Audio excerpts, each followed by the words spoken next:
kadangi mano hortenzijos yra prie kelio, noriu, kad gražiai jos atrodytų, nes artėja švenčios, tai atsivežėm iš miško va tokių va eglišakių ir papuošime, pabandysime padaryti čia eglių imitaciją, gražiai dar papuošime ir tuo pačiu bus šilčiau pačiom hortenzijom.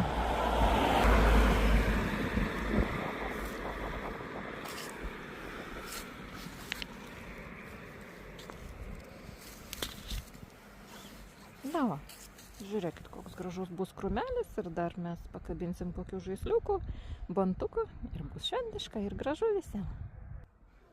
O tuo pačiu mano padėjėja bando pagaminti kalėdinę eglę raudoną nosiam.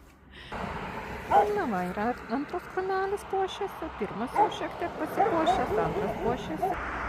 Na va, kaip atrodo iš gatvės pusės. Nėra plikas ir visai gražus ir panašus į eglę.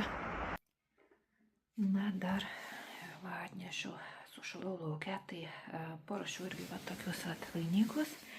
Dar su karštais klijais priklijuosiu čia viduriuką va tokią va gėlytę ir pakabinsiu ant tvoros. Visada svajau, kad ir iš gatvės pusės būtų labai gražiai papuošta tvora. Tai va parodysiu, kaip man pavyko, koks rezultatas bus.